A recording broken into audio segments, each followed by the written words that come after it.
The duality of life, a concept that spans philosophy, psychology, spirituality, and even science.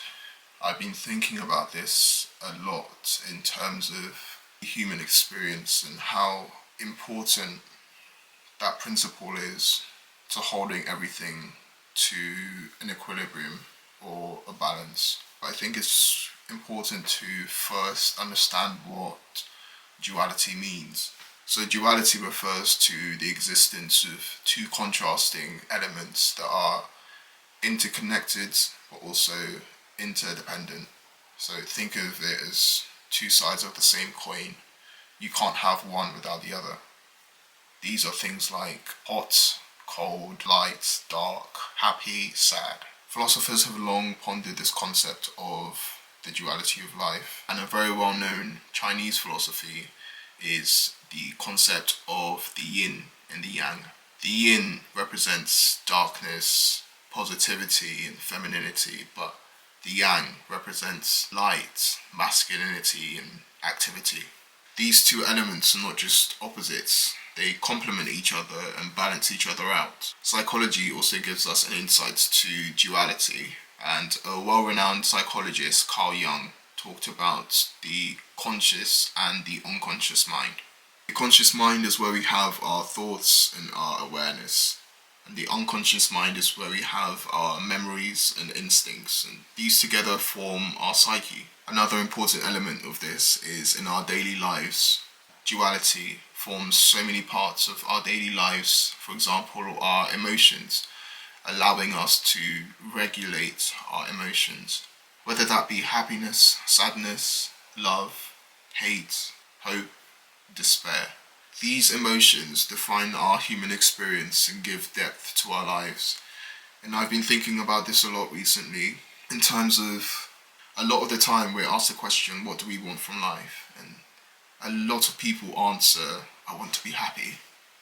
And I've been thinking, is the goal to be happy? And I've come to realize you can't just achieve one without achieving the other.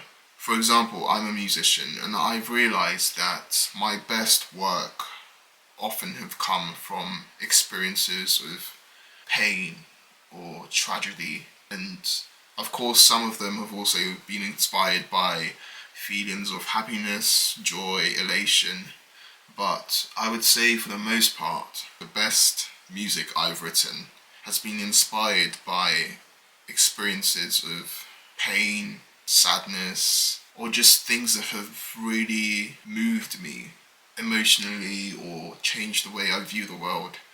And this is something I've learned not to run away from, because just as much as being happy and joyful is great to feel and it's ideal, I don't think in the human experience we would appreciate the feelings of joy and happiness if we didn't have that of pain and sadness.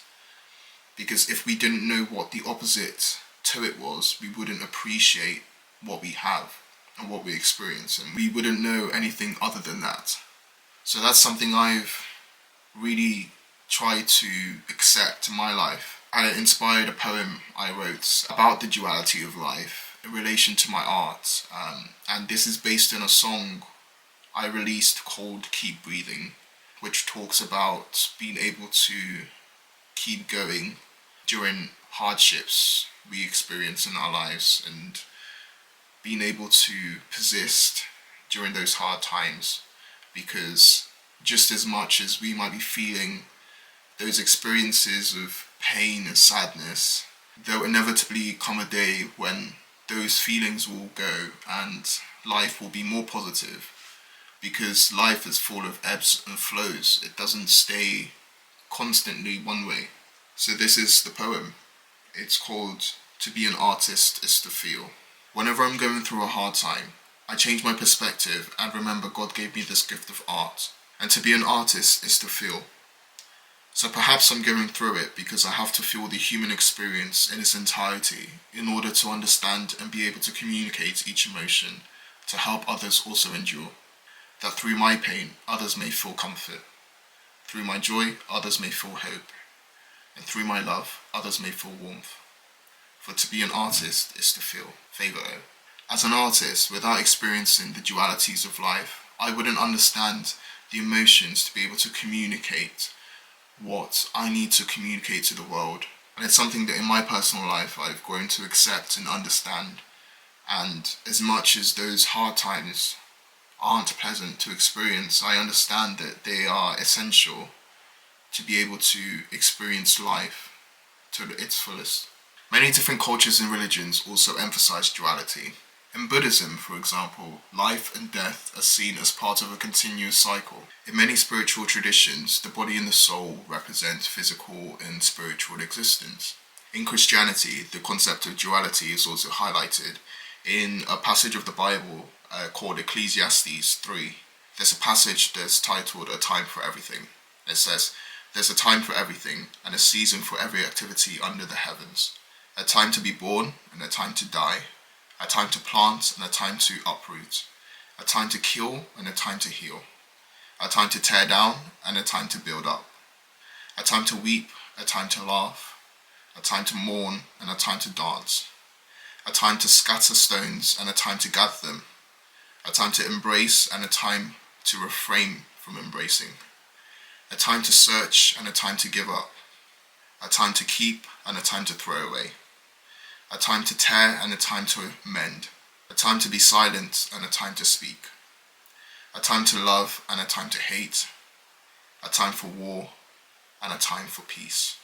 So why should we care about duality? I think understanding and appreciating duality helps us to achieve a balance and harmony in our lives. It enhances our mental well-beings and guides us through the ups and downs of life with greater resilience. By recognizing and embracing the dualities of life, we're able to lead richer, more balanced lives and just be more accepting in our lives. I know from my personal experience, it's helped me to accept those moments of hardships or pain points in my life and just know that it's not always going to remain like that, because there's always going to be the counter emotion or the counter experience. And that's just the experience of life, you know. So if you found this video helpful, please do drop a like and subscribe if you would like to see more videos in the future. I'll see you very soon and take care of yourselves.